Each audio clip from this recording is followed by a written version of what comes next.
Go. Hey everyone, welcome to episode number 53 of the Lift Free and Diet Hard podcast. I'm your host, Andrew Coates. And next week, I'm flying down to meet up with Luka Hocevar at his event. Luka's here with me. And so I brought him on. I actually wanted to talk about this event. I mean, anybody who's listened to this for any amount of time knows I'm passionate about attending these fitness conferences because they've done, well, tons for my career. So Luka's event now, I think you changed the name a little bit. I would call it the Vigor Ground Fitness and Business Summit, but you got it. Vigor Ground presents the Fitness and Business. It's Vigor Ground Fitness and Business Summit, and then we'll have people making landing pages and switch shit up without me knowing. But that's what that is. Yeah, I was there in 2017, and that was when I first started traveling around. I didn't know a lot of people. I knew Pete Dupuis and Mark Fisher, who presented there, but I met Martin Rooney and Sam Pogue's become a good buddy of mine, and just it goes on and on. John Russin. So I'm excited for this one. Now we all know the world is full of fucking crazy challenges right now. So I guess I want to bring you on to talk about what this event's going to offer, right? And maybe there'll be some listeners who'll say, the hell with it. We've missed out on so much this last 18 months that this is worth checking out. I mean, it's let me just kind of create some context around it too, because putting an event on at this time, and especially depending on which state you're in. I'm in Washington, obviously, some states it's easier than other states. But in general, I mean, even if you're in a state that's pretty open, you're kind of getting issues with the travel, right? Like, I mean, international travel is completely blocked out. The last live event that we had, we sold out, and we had 14 countries. It was at least 30 plus people from international. Actually, if you count Canada, it was over 40 people at that event were international in Canada. So, it obviously blocks off a lot of different things people that we usually have. And, a lot of folks don't want to travel right now, if it's specific states, if it's the specific regulations and so on and so forth. So just dealing with that has been crazy. But, I mean, the theme, every year we have a theme. This year the theme is can't stop, won't stop. And it was that theme, obviously, because it's been 2 years, has been the craziest time, for small business period, for people period, but for the fitness industry has been one of the most challenging times. I mean, it has been the most challenging time ever. You're talking about the last statistics I looked up was over 14,000 gyms closed out of 38,000 in the U.S. And that's a rolling number, because now you have eviction notices kind of going out and stuff like that in different states that weren't there before. So certain rents have to be paid back. I mean, it's a cluster, right? And that was the whole premise of it was, won't stop from a perspective of me personally. Like, I'm so committed to this industry, so passionate about it. It changed my life. For anybody who knows my story, is pretty crazy. But and so I'm very, very bought in.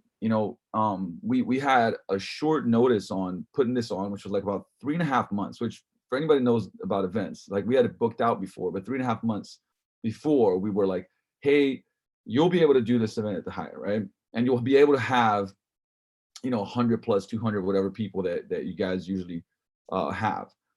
And so that's already a short amount of time to do it. And to say yes is a very, very big commitment. And then with everything else that has happened in between, it's been even crazier because we've had cancellations of people, speakers, we've had, changes. And I personally was just like, man, I want to do it, one, because I feel like people, I mean, every year when we do it, I feel like people need this. I feel like people need this even more right now. I mean, a lot of folks are uncertain about the future, whether it's brick and mortar, whether it's online. There's constantly new, I mean, same thing. I do the stat stuff because we're working on another business here. It's like, 69,000 new fitness positions open up every year in the US. So you're looking at like around that amount of new coaches that need help to kind of navigate, saying everything from kind of how to become a better coach and better trainer, get results with clients. But obviously a big one is like, how do I build my career? Whether it's, brick and mortar offline, whether it's online, whether it's a hybrid, whether it's like, what are all the different possibilities for me? And then from people that do this, like have been there, have done it, are still doing it. They're not theoretical, right? They have something that they spend a lot of time building and then show others how to do it. And pretty much that's what the summit is. And I've always tried to, I'll say it's certainly heavy on people that are very close to me and my friends that speak. But I do always try to also bring new people from new areas that are maybe a little bit different, but do great stuff, if that makes sense, right? And this year is no different, where whether it's somebody that is killing it on social media. You got a Don Saladino who, was an owner of one of the top gyms in New York, Drive 495. And because of all the stuff that happened, had to shift, right? And built a brand and is now online and doing a lot of amazing stuff. I mean, this is the folks you want to learn from, right? Is like, if somebody goes like, yeah, listen, I'm a personal trainer, I'm a trainer, I want to build my clientele up, but I'm also interested in online and I want to do this. Oh, I want to get brand sponsorships. All right, cool. Well, we got everybody that's like done this, is doing this, and is going to show you how to do it.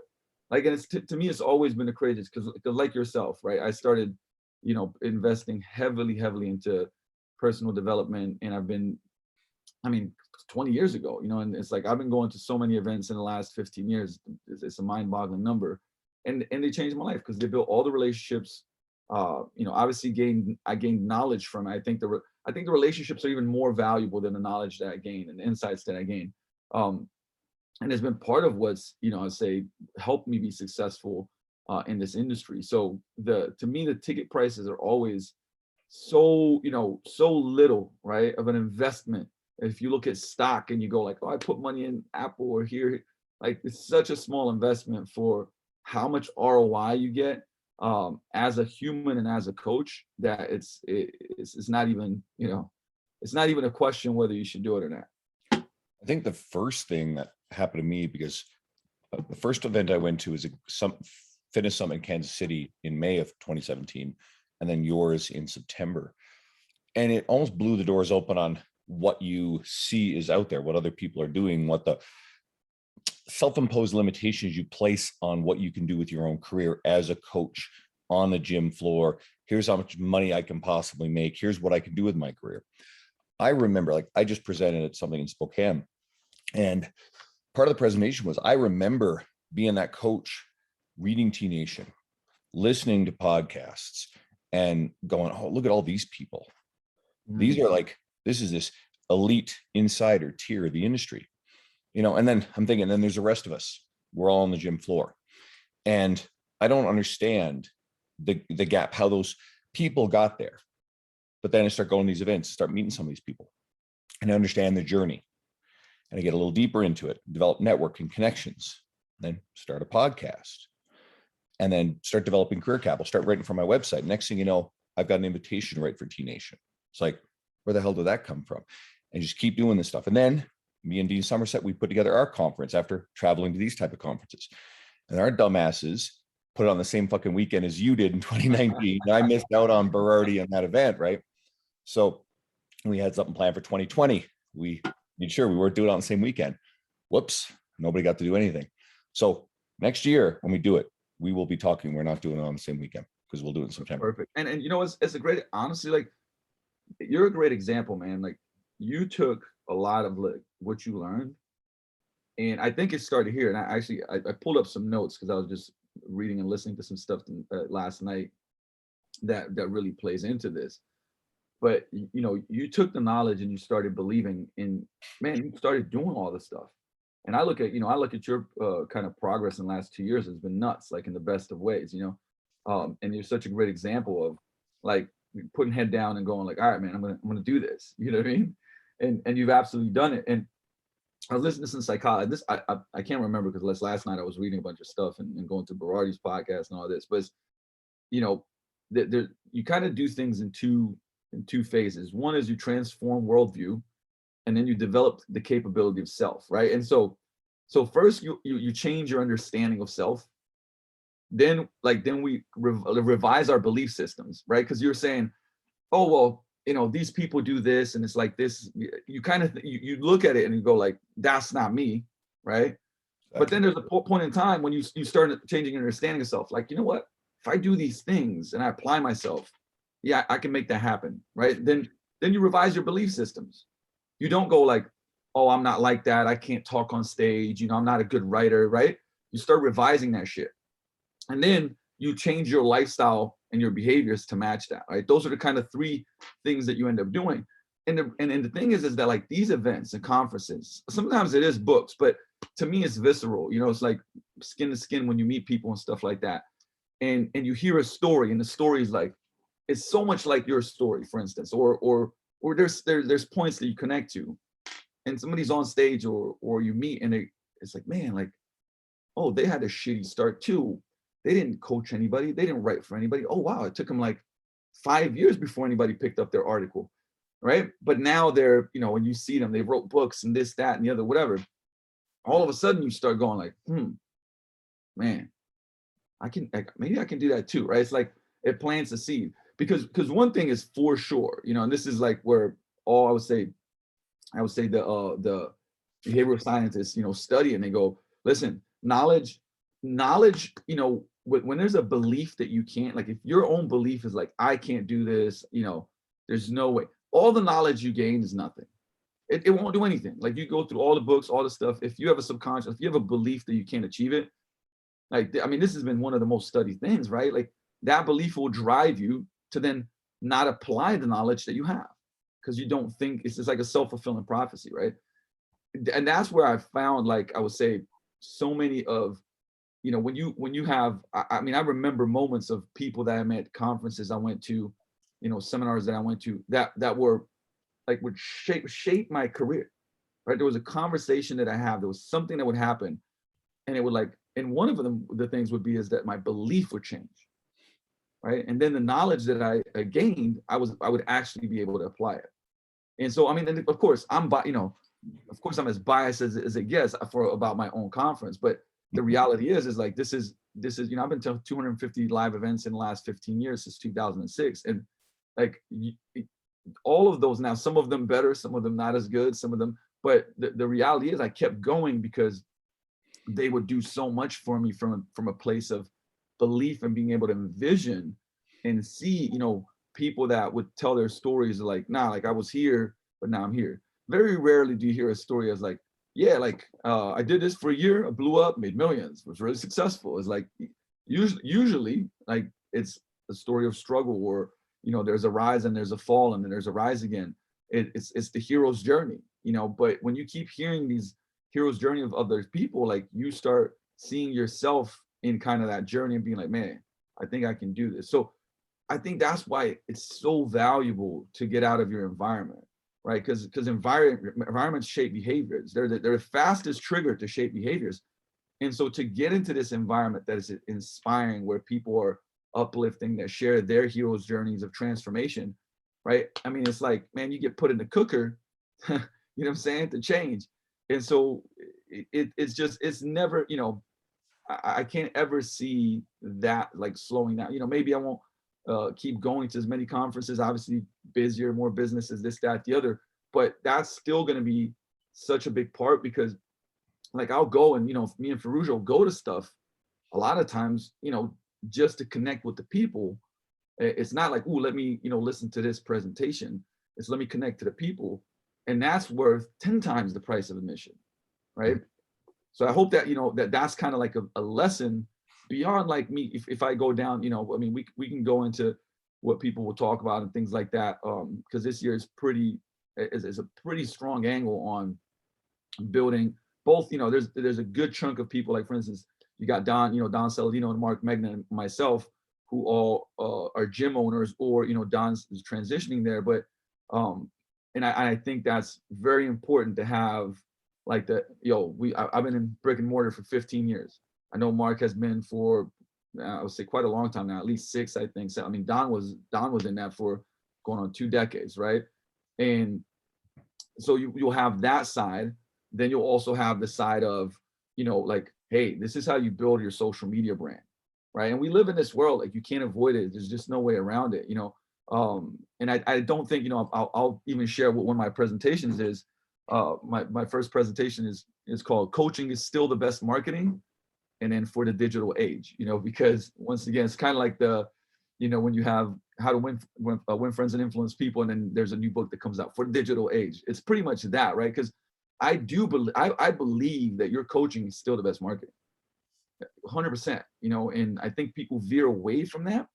Now, for the digital age, I also think there's some things that you can do that are very smart, with, like I said, with content creation or with stories showing your clients, not necessarily always before and after pictures like people go ham on.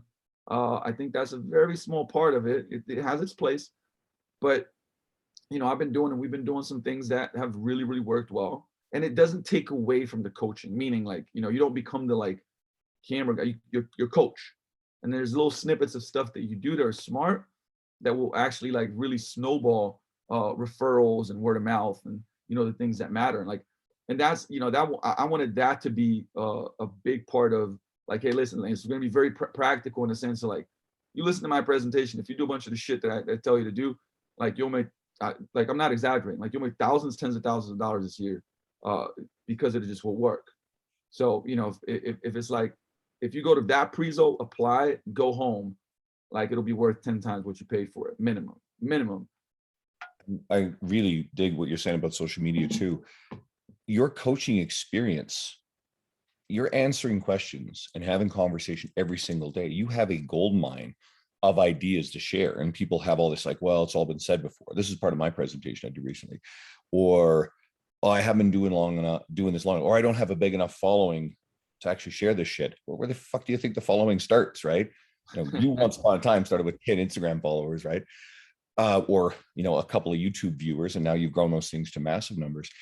And I'm always wary of the person that says or poo-poos on, oh, you don't need social media. Now, we know you don't need it. We've got a lot of successful people who great thriving businesses, and they don't have big followings. But I also find that there are people who grab on that message because they haven't figured out how to do it yet, or for the time being, they suck at it, and they want to grab onto a belief system that validates that fact that they haven't put effort into it. 100%, right? Like that's such a good point, because it's easy, I have a belief that like there's an older presentation that I did. I might have to pull out some slides from that one for this one, but it was pretty much like, if tomorrow, like there was an outage of like, Wi-Fi internet throughout the world, and we have to go without it for, I don't know, maybe forever or for years, right? You should be able to, like your business and you as a brand and as a coach should be able to be okay. Meaning you're doing a great job with your clients, you have retention, you have referrals, you have word of mouth. It's like, it's going out in the streets, you know what I'm saying? Like you can still, it will not affect your business, okay? I believe that. That's a foundation. Now, with that said, for me to be like, who cares about social media? Well, that's a little wild. Like, here's why it's wild, right? Because I personally, like, there is a mission to, impact is an overused word. Yes, it's become a little foof. I want to make an impact, right? But I feel that everybody that's in this industry that's serious about it does. It's like you have a purpose. You're drawn to that. I absolutely certainly am. And if that's the case, you can't tell me, like every day I get a DM or a message that's very uplifting to me. Honestly, on some days when it's rough for me, like that's the stuff that makes me go like, yo, I got to keep going. I got to like make this bigger, because I'm getting the, it's like, hey, I follow you, like you've changed my career, you've done that, it's like, it's still mind boggling to me. It's shit like a person from France yesterday and like a guy from Nigeria. It's like mind boggling, right? And so to say I want to make an impact and then not try to build your social media, which by the way, your social media, remember, it's really content for your clients too. They follow you, right? I mean, if you're trying to change your clients, you got to understand, like, even if they come frequently, most people to Vigor come 4 days a week, maybe even 5, pretty frequently, which is dope. But that's still 4 or 5 hours a week out of 100, almost 170 or whatever it is, right? Which means that like if they watch my content for an additional, they get hit with the frequency of it a couple, 5 more times per week, and they read an email and they, watch something and they listen to whatever. It just means I'm affecting them more. I'm affecting that change even more. I'm reinforcing those positive things, right? And stories, and changing their narrative about themselves, right? So there's that, okay? Then obviously all prospective clients, that's how they're learning about you. Nobody, at this point in time, people check you out way before they call you, right? They're going to, if you got a blog, they're checking your IG, they're going to, Facebook, they might go to your Twitter, depending on which marketplace you're in. like they're already checking you out and then they hit you up. Right. I had somebody that DM me yesterday. Every single person goes like, I've been following you. Hey, I'm a firefighter. I'd like to come in and sit down with you. I got to pass this test, whatever. Right. And this is just like a asterisk kind of thing. I don't know if other people are seeing this with our business coaching clients and myself personally. We're getting more DMs for brick and mortar through IG than ever. Okay. For a long time, it was like, oh, that's more for online, this, that, the other. I get about one per week, if not more sometimes. Legit, like I'm in the area, like I want to come train, right? Which is phenomenal. My point being is though, that you can't say that you want to make an impact and help your clients change, and then not have content and media. Now which thing you choose to do, that's up to you. Obviously, I believe that obviously still on Instagram and Facebook are still the strongest. I think YouTube makes sense at a certain point. I think podcasts make sense. Now, I'm not saying you should do all of them at the beginning, but an email marketing will forever make sense. But to say like, I don't care about that, I don't need that media. I think that what that is exactly what you said. It's like it's a kind of reflection of I didn't do it, right? Because for some reason I'm afraid to put in, the work or expose myself or whatever it may be. And then I'm like, yeah, you don't need that. I like to show people, just because my social media has been fun. I think I see Instagram as kind of the main hub for most fitness brands at this point. TikTok is a major growth thing, and I respect anyone who's jumping into it. It's one more thing that takes time, so I haven't done it. You can grow and scale media following rapidly. I think the average engagement or the average follower is a shallower engagement on TikTok, but I think that Instagram is a great opportunity to really connect people. Yesterday, I have a follower, Pat, who's down in Maryland, and she's originally from Edmonton, left 30 years ago. She's in town for some family stuff, reaches out to me and says, hey, I want to come meet you. I want to come see Evolve. Ends up doing a training session with me, and we put that on social media. And she was super thrilled. I showed her a whole bunch of stuff that fixed up some of her training. Like shit like that doesn't happen if you don't go out there and race a brand. And, I get a lot of inquiries because I don't wave around that I do a small mentorship. I coach coaches, right? It's not going to be part of my business. I'm still about training clients and writing and all that, but I get a lot of inquiries about that because people are seeing what I've been doing with my writing and my social media and these other aspects of brand, and they want to get on board with that. So the exact same experience that you're talking about. I mean, and this, doing this stuff is what attracts more than anything, right? Like, so when you create content, right? I still think that the greatest way to create content, especially when you're in your head, if you're just starting, or maybe you've been doing it for a while, maybe you've been coaching for a while and you've done great with that, but you still haven't gone like hard into the, social media. And I get asked these questions all the time. Like, what do you create? And this is, this could be like a week-long presentation in and of itself, but let's still give some, I'm all about value and practicality and things like that. And you'd be surprised. I mean, the things that you already do is what should be content. That's what it is. Okay. And perfect example is I tried a video, like my phone has so many fucking videos, it's nuts, right? It's like, and sometimes I video like the weirdest shit, but mostly it's things that I'm doing with people. It's not like sometimes like I think list video exercises do well, they just do, sometimes I'm strategic about putting some stuff out, because there's always going to be somebody that goes, I don't know, somebody was, I like doing like kettlebell bodyweight complex type shit for myself. I'm like, I want to enjoy this workout. I'm going to make it hard, but I'm going to do whatever the fuck I want to do because it's going to be fun, right? Fun is actually a really good reason to do a workout, by the way. When people get very like, how are you going to progress this and strategize? It's got a lot of stuff going on. It's fucking fun. That's literally like why I'm doing it. And somebody will find themselves being like, man, it would have been more effective if you just did swings and push-ups. I didn't want to fucking do swings and push-ups. Like I wanted to do this. But there's stuff that like, it gets traction, right? So this kettlebell bodyweight complex combo, it gets traction. And then people are like, oh, this shit's good. Let me see what else this guy's got. And now all of a sudden, there's all these coaching videos. It's all my thoughts around training. There's stuff, right? Like, boom, they dive in, they follow, and here we go. Or a list video. Dude, you really got to do like 147 exercises for glutes. Like I don't have to, no, but guess what? It's going to get traction. It's going to get views. And then I can expose people to other things that I'm doing. Right. But the coaching part of it is I got two girls. I mean, I train a lot of people, but a couple of girls were doing swings. I was like, hey, let's break this down because, one of them, the hip hinge is too high when she's swinging. So we do dead stop swings. And it's like in our session, I'm like, all right, ladies, we do one set, we clean it up a little bit, boom, we do another set. I just film it. It's like 45 seconds long, right? Looks great. They do a great job. I post this on IG. I don't know, get on it's about 10,000 views. I posted on Facebook. I put it took off, and then I put a little bit of money, like $25 behind it or something like that. It's at 300,000 views right now within like 4 days, right? And yes, like my audience on Facebook is pretty big, right, on the Vigor page.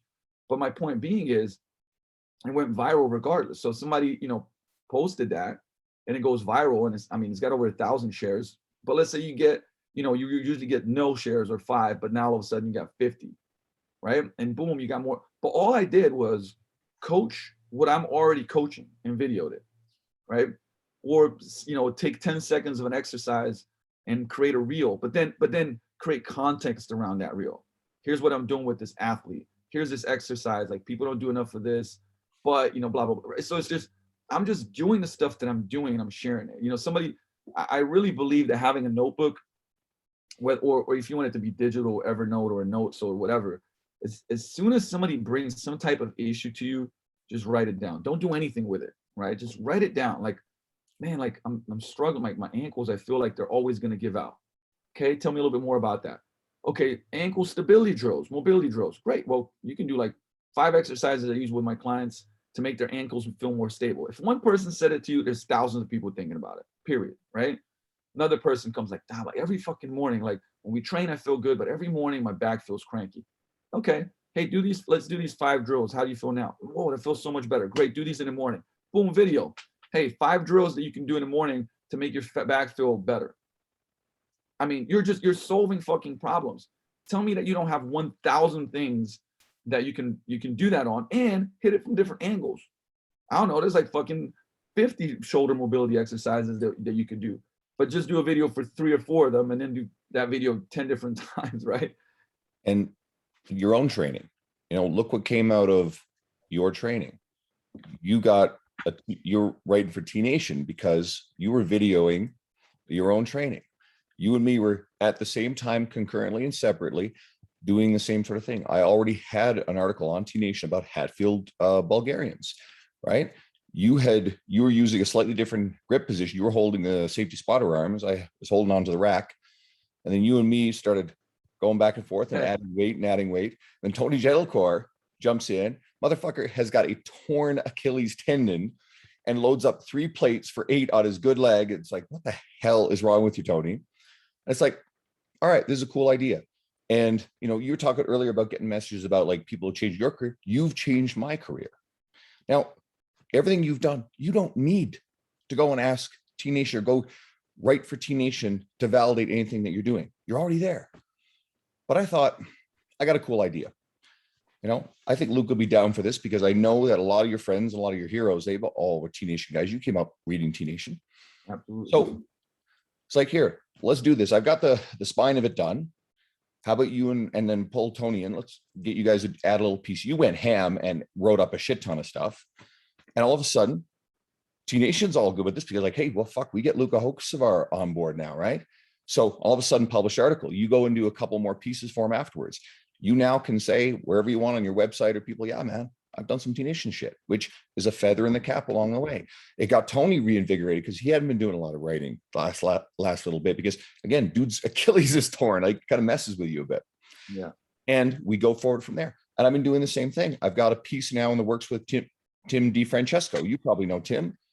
Used to be the head strength coach for the LA Lakers, right? He's a pal of mine. Connected with him. He found me through social media because that was growing. Had him on the podcast.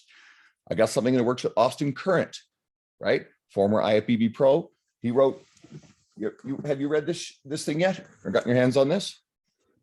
No, I don't have that one. Oh, guess what's going to get ordered? So, Science of Strength Training. So it's kind of like textbook meets really accessible. Austin's a good dude. So anyway, we got something in the works, and I've already got something published with my buddy Ben Mudge, who I met through the internet / Jonathan Goodman, who I met at the Kansas City Fitness Summit in 2018. And now Ben and I are pals. Ben's got 100,000 followers, looks like Chris Hemsworth. He's got his little blue check mark. He's a fun dude. He literally looks like Hemsworth. He's got cystic fibrosis, and that's his whole like thing. Jack can't get him to put a shirt on. So get him to do a bunch of shirtless videos in this article we wrote. That played really well. And all the shit comes from traveling to conferences. It comes from meeting and hanging out with people, right? I could have just come to your last one and said, I'll book the regular one, I'll attend the lectures, whatever, and then go back to my hotel room. But no, I did the VIP. I sat down at the dinners. I had a conversation with Max Shank at that one that inspired me to go more at my writing, right? And all this stuff comes from immersing yourself in this world, getting into social media, networking with people through that. And that's why half the cool shit that I've had happen the last couple of years has happened.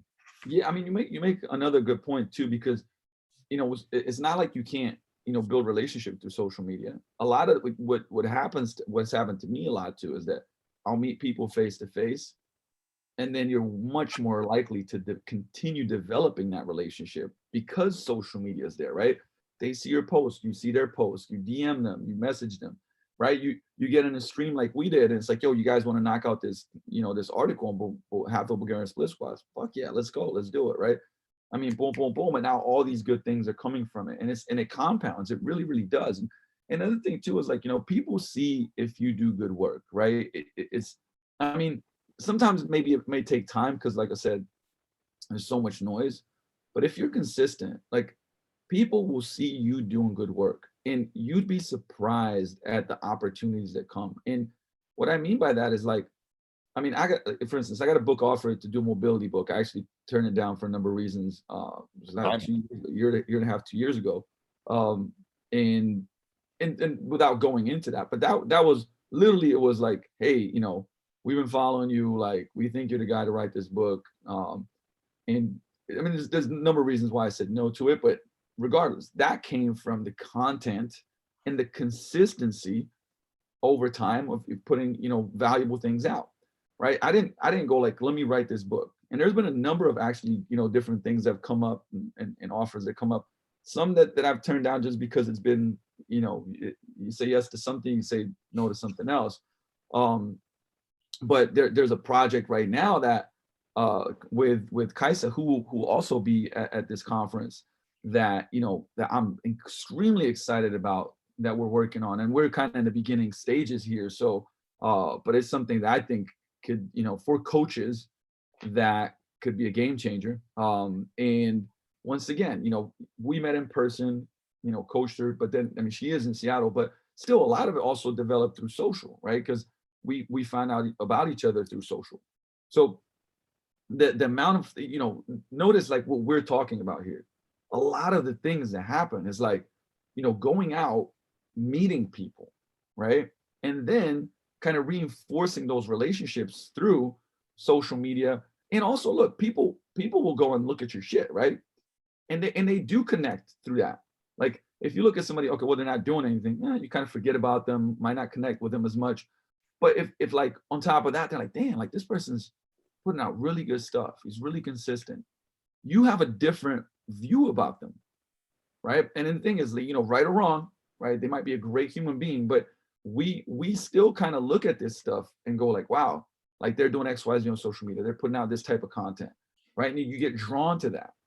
So it's like there's so many positives, and I feel like, I'm a principle-based thinking type of person, right? Like that, meaning methods are phenomenal, but principles are everything. And like some of the things that we're talking about are principles. And we talked about principles of connecting, going to events and connecting with both the people that are attending, the people that are speaking, right? And like, then we're talking about the principles of creating value for the marketplace and how to do that, right? Because the medium can, one of these platforms can get wiped out tomorrow. Well, the things we're talking about it's relevant. Like, are we still creating value through creating videos that solve problems? Okay, there's gonna be a new platform that's on there. You're doing the same thing, platforms changing, but the principle of what we're doing stays the same. And that's the filter you kind of got to look at stuff through.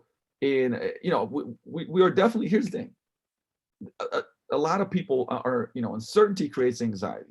I mean, shit, if there hasn't been uncertainty for the last 2 years, and I don't know when, right? In whole industries, and where, they're switching shit up sometimes every week. Oh, you got to do this, you got to do this, you got to do this, right? That's uncertainty.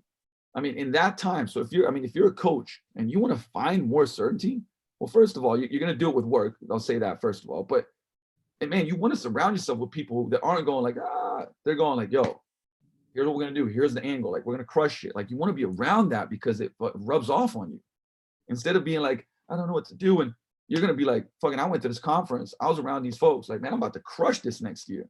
Here's what they're doing. Like, I got strategies. I got different mindsets and views, right? I'm starting to see myself differently.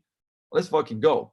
And the thing is, if you looked at stats, right? I mean, you'd kind of see who are the people that excel, right? Versus who are the people that don't. I tell you what, scarcity mindset, you make decisions out of scarcity, you don't get good results. You make decisions out of power. Now we're talking. Now we're going somewhere. You know what I mean? You alluded to something there too that I really always jump on. You don't just connect and put the effort into the speakers. Go meet the other people, the other attendees. They're on the same journey you're on. A couple of good examples of each. So first event I went to, 2017, Kansas City, met a lot of people, right? Met a lot of speakers, but got in and added to Facebook the other people that I was meeting. Met my buddy Jeff Aker. Turns out he's from Alberta, NSCA provincial head of that. I've since connected, gone to his events here locally. I go to the dinners with the speakers, insiders. I got to spend some time with my buddy Robert Linkle. That's how I met Linkle. Linkle's good shit. Someone I want you to know about. And then Tim, I go and attend his event a couple of years, 2018, 2019 in Spokane. All of a sudden, come this year, he needs some speakers. He asks me to go. So that's my first professional speaking engagement, not counting emceeing my own event. That's huge, right? That plays out on social media. People see that and like, holy shit, already some invitations to do more stuff. But also, you check the speakers out. Yeah, there's going to be some people who everybody's fawning all around. Like, I got some one-on-one time with Brett Contreras each time I met him at these events. Great dude. But he also has everybody swirling around him. But Pete Dupuis is sitting at the back of the room. He's on the presenter list quietly. And Pete's a chill guy. But he's at an event where everybody else is a coach. And Pete's a business guy. He's partners with the coach. So I made a point of sitting down with him saying, listen, man, I've listened to you on podcasts before. I was actually really excited to see you present. Pete's now a good pal, and he supported my work along the way, right? So when I went to 2017, your event, you and I hung out a little bit. You're also the busy host. So I dove in, I got to know Max Shank. I spent some time hanging out with Martin Rooney. I got to know Sam Pogue really well, chat with John Russ. And there were some people I didn't get enough of time. I didn't get enough time with Joel Jameson. That's going to change. This time around, I'm going to get more time with Joel. I've had Joel on the podcast. I read his book. We talked about this last time, Ultimate MMA Conditioning. That's a sweet book. Every coach should read it. So, but I didn't try to like steal all your attention. Man, you're busy being a host, trying to make sure that 200 plus people were having a good time. Right. This time, I'll get a chance to do more of that. And it is, I mean, I guarantee you, so here's what usually happens that, and even, like I said, this year's been wacky for sure, but a lot of times, the people in the crowd are either, I already are speakers or they're future speakers. Like, there's so many people, like, I know there's people that come into this event, that I actually coached and are doing, like, they have amazing businesses, right? I mean, I know Jamon just signed up. I mean, Jamon just opened his 3rd location. Easy Fitness, they're killing. Chris Tatella, like in Jersey. I mean, it's like these folks have a lot to teach. So you go, and now you're having, I'm not going to divulge, and I try to make surprises and always make the Vigor Summit. That I don't skimp on the cost of it. That's at the top notch. But you're sitting there for for breakfast, for a VIP dinner, and you have a conversation with somebody, and you're like, they're dropping fucking gems. You know what I mean? Like, what? And like, yeah, man, like, I've been doing this for this long, boom, boom, boom. Like, this is what I'm doing in my business. I just launched this. That's doing 10 grand a month online. Right. And it's like, shit, like, that's not even the speaker. This person's got tons of value. Boom, connect. You go home, you stay connected. I have so many stories. This is our 6th big event, right? We've done 6. the stories that we get are part of the things that fuel me. Every time, I mean, these events are really fucking hard to put on. It's pretty much it's another business. Basically, it's like opening another business every year, right? And I can let you know that on the front end, I've never even broke even, right? This year, tough one, we'll lose money on the front end for sure. And like that, I'm transparent. So I like talking about this to give people an idea of, if you do a really good event, and like I said, we put it on at the nicest hotel, the food will be top notch. I mean, it's gonna be fucking top notch. If it's not top notch, I don't want to do it. So to do that, there's a cost. There's always a price to pay, and I don't just mean money. There's always a price to pay in anything in life, to achieve anything. So we do that, and the reality of it is that, like, you're gonna have people there that what fuels me to continue doing it is that later on they go like, man, I talked to this person, this happened. Like it's almost like connecting the dots backwards, and they go, this was the time where this happened, and because of that, now my business is here. It changed me as a coach, changed my career, built these relationships, and it's what keeps fueling me to do these things. Because at this point in time, we've had, live, we've had this will be over 1,000, it'll be like over 11, I think 1,000, over 1,100 people that have attended it live, not to count the virtual and stuff, everything else. And man, that's, now you start having 1,000 people that have been at the events, that have had value connections built. And it's a ripple that creates a wave, right? And I want to continue doing that, because 3-4 years down the line, somebody's like, man, the people I met, the things that I learned there, the belief system that shifted for me that day is what made me do, now maybe they have a franchise, or they kill it online, or they made a certification, or, something like that. And I mean, shit, I remember, Rustin, for instance, we met at an event and he spoke, and like, we sat down and I said, I love your stuff. I said, would you come and do an in-staff for me? I think you should make this into seminars, and literally, like, Rustin will tell the story that, like, there would be no PPSC without me bugging him. I don't know, I would just like to think that even if I had, the smallest part of it, it's one of those ripples, right? That I was like, yo, you got to teach this stuff, and then it became a course, and then it became a certification, and now it's certified thousands and thousands and thousands of coaches. And we'll have the PPSC team doing a hands-on, which will be great.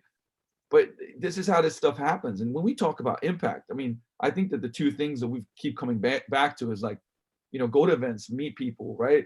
2, create, right? Because those are the things that, like, you see how those two things, like, come together. And if you creating impact, and let's be real, like, everybody that's listening to this, everybody that's coming to the event, like, no one is coming there and going like, I don't give a shit about, like, money and, like, the security of everybody does.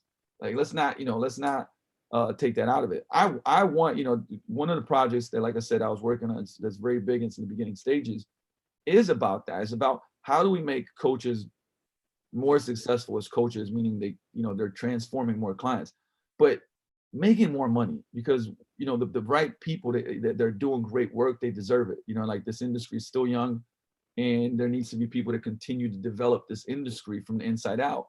And and one of our mottos in this new business is like, no trainer left behind. And it's more than I can talk about here, but I think that the industry leaves a lot of people behind. I think there's a lot of elitism. I think there's a lot of great people doing great things, but sometimes it gets lost because of the arguing and shit talking and all this stuff. You know what I'm saying? And like, while I used to be there a little bit in that space, I'm dropping my ego completely out of that, because at the end of the day, there's so many people that need to be helped, and we need to, like, kind of like rise all boats to make it a better space. And the event is part of that. The summit's part of that, but like, some of the stuff I'm working on is for that, because if we all make better money, more money, because we're helping fucking people transform their lives, like, man, like, that's the win. You know what I mean? So that you have a real career, like a real career. And like, this is another thing that I'm very, very, very passionate about, because I've seen, like, through the 15 years, and I've been doing business coaching for 8, I've seen people that are really good people and really good coaches leave the industry, right? Because of money, not because they're like, I don't love this industry, but because of money, right? Man, I'm going to do something because it's more secure, so I can, I can't see myself doing this long term and taking care of my family. And like, that breaks my heart, man. Like, You know what I mean? Like that, it does keep me up at night. And I think about these things because we need more like people that are like the soldiers in this army of transformation, are leaving, right? But we need them, but they're leaving because of a financial issue. And it's like that's part of my drive to like teach business and teach marketing and systems and also like improve the industry so everybody can do better. Just like I have a belief, and I think we talked about this a while ago, that coaches will have, there's some of it already happening, like contracts and deals with companies. Like, if anybody follows basketball skills, there's a guy, his name's Chris Brickley, number one basketball skills coach in the world. I mean, this dude is like, like I said, from, started from the bottom and now here guy, you know what I'm saying? And, used to play for Kansas, was a skills coach for the Knicks. I mean, he now has, he runs Black Ops. He trains every top name that you can imagine, one-on-one skills. But he's got a deal with Beats by Dre, Puma. He's got his own Chipotle bowl. I mean, shit that you can't even. It's mind fucking blowing. You know what I'm saying? And nothing but respect to the guy, right? Because 5 years ago, even 5 years ago, you go like, hey, there's gonna be a basketball skills guy. This is gonna have a Beats by Dre deal, a Puma deal, his own bowl at Chipotle. Fucking like, I mean, I can keep going on all the shit. A Spalding, no, a Wilson basketball contract. He's got his own balls. Like you name it, right? You'd be like, there's no fucking way. But I've been saying this for a long time. Like, there's gonna be coaches. Like, I'm gonna make some shit happen where it's like there's gonna be some big deals, like big fucking deals, right? And you got to believe it. And you know what I'm saying? It's like it's gonna happen. But you got we have to rise the industry up where that becomes normal. Just like now, it's like no, college athletes are getting contracts, right? They didn't before. It's changed. You got to believe that shit, and you have to act in a way where that happens. And to me, like the summit and everything that I do tries to do that. I would let you go for another hour, but you have an event to plan. I've got a call in a moment. So enjoy the bag, dude. It's always great having you on. Of course, you're always going to be welcome back. I look forward to, I'll see you in a week. And everybody listening, go and check out Luka's social media. Go check out the page for this event. I'm excited about it. And this has been a crazy year. And I understand there's a lot of reasons maybe to say, maybe not this year. There's now a virtual option. You can plug into it. It's not the same as going, because we talked about all the getting in the mix and meeting the people, but there's still a lot of good in there. So anywhere people can go find that. Yes. So to the summit, like the physical summit, it's vigorgroundsummit.com. Right, very simple. VIGORSUMMIT. Sorry, VIGORGROUND summit.com. Vigorgroundsummit.com. That takes you to the page that goes to the physical summit. I'm actually pulling up the other one real quick right here. All right. Bada boom, bada bang. All right. And we got, so the virtual one is vigorgroundsummit.com/virtual-summit-2021. But I can just give you guys a link for this. Sure. I think it's all over your social media anyway. It's on my IG page. In my bio is the virtual summit one. And beautiful. You get recordings for life. So it's important to know. So it's virtual. People are asking like, what if I miss this, that, the other? We're doing honestly a crazy deal for virtual right now, and you will keep your recordings for forever. So beautiful. Well, Luke, I appreciate it. I'm going to see you soon. I'll pop this episode up in the morning, so that way it gives people a little bit of lead time to make a last minute decision. And thanks, brother. You have an awesome day. See you.